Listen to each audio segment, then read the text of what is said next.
I'm Dr. Soyer Kaya. We're here to talk about the benefits of spinal decompression, and we're going to demonstrate. So we'll start off discussing lumbar decompression.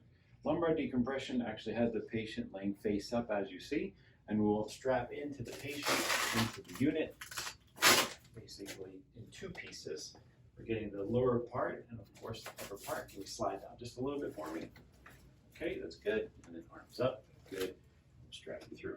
Okay, and we also add on the rest of the unit. So we're getting the patient all tied through for the decompression of the lumbar spine. Now, as we have this all set up, we do a little bit more as far as positioning. Lift up here. Good. Place the legs a little bit further. That's good. We're going to use the attachment point for here. And get this through. And this side. I'm going to switch sides here a little bit. So now we actually have the tether for the lumbar decompression. Hook up with the rope. Tie it through. And we also set it up so that we actually can adjust the different settings onto the unit. So we can actually put different weight based on the patient's needs. So we can actually design specifically for what we're trying to actually work into the lumbar spine. So in this case, again, it is for the lower back.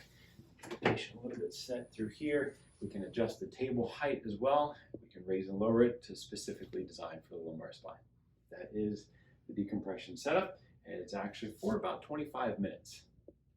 And for now, we're actually going to talk about the cervical decompression component. The patient would be, again, laying face up, and as we're trying to adjust different areas of the cervical spine for this decompression, it's a matter of setup. So the weight will be designed and set as indicated onto the unit, depending on what it is that we need to address for the disc.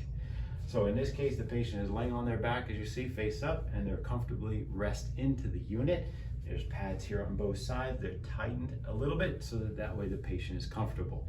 You should not feel any really distractive force or pull through the neck, and you're comfortably laying on it for about 25 minutes. So for either cervical or lumbar decompression, we absolutely have to have an MRI of the region we're trying to address. That way we get an explanation of how involved the disc actually is.